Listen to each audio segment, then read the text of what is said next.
Hey guys, what's up? So we're here for an Alistar skill guide video. Alistar is a tank support and goes to the bot lane together with an ADC teammate. A very tanky champion, with his ultimate capable of gaining up to 75% damage reduction at max level. Great at peeling off those enemy champions that are targeting your ADC teammate, or isolating an enemy champion by launching them towards your allies, or just trying to initiate a team fight by dashing towards your target with your second skill, then quickly pressing your first skill to knock them up instead of knocking them back.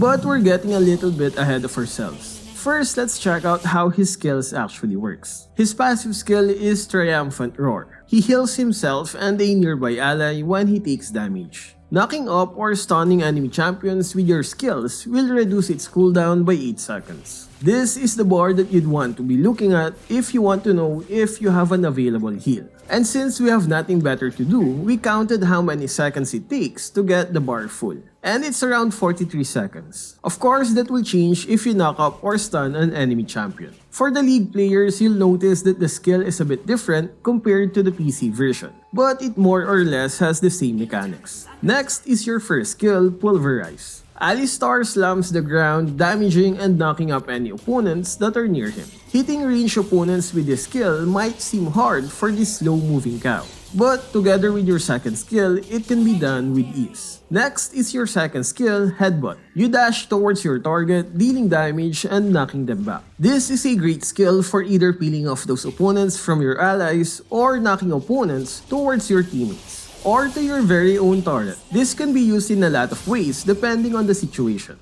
Just be careful not to knock back an opponent that's about to die away from your teammates, since you're basically saving your enemy if you do. Now, we've mentioned before about using your second skill with combination of your first skill. If you do it fast enough, you can charge towards your target with your second skill, damage them, and before the knockback happens, you have to instantly use your first skill, knocking them up instead of knocking them back. For me, it's easier done in the PC since you can just easily press on the W and Q while you aim with your mouse. But on Wild Rift, your single hand will be doing the skill aiming as well as pressing the skill buttons. But I guess you just need to get used to it. Just be careful on doing it too slow since this would happen.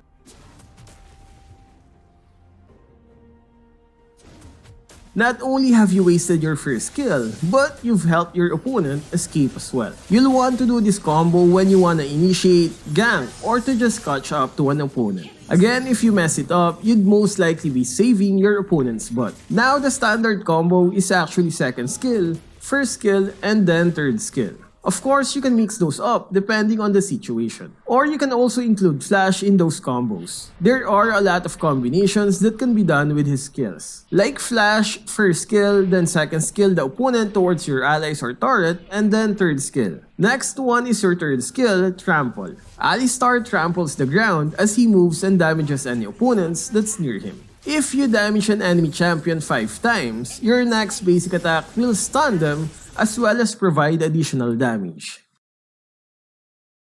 You can only gain 1 stack on each tick of your skill, which means even though you have multiple enemy champions nearby that's getting damaged by this skill, you will still only get 1 stack. Remember, you can do basic attacks and other skills while you're using this skill. It won't get cancelled. However, if an opponent is running away from you, hitting them with a basic attack when you still haven't reached that 5 stacks might not be such a good idea, since the animation of your basic attack can create a gap between you and your opponent, making you miss one of those 5 hits. It's better to just follow them around until the 5-hit stack gets triggered. Again, only if they're running away from you. If they're engaging, then attack with your basic attacks during the skill.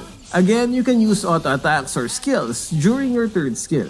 It won't get cancelled. Next is your ultimate Unbreakable Wheel. It removes crowd control effects and you gain a 55% damage reduction for 7 seconds. At max level, it goes all the way to 75%. 75%, that's huge, man. You can take attacks from the whole enemy team and still won't get bursted down that easily. This skill gives you the confidence to dive in behind the enemy lines using the combination of your other skills. Of course though, if none of your allies follow through, then you're a dead cow, since you don't really have that much damage and a means to escape. So there we go guys, that's it for this skill introduction video. Stay safe and thank you for watching.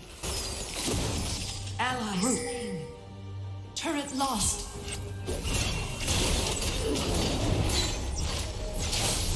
Killing spree.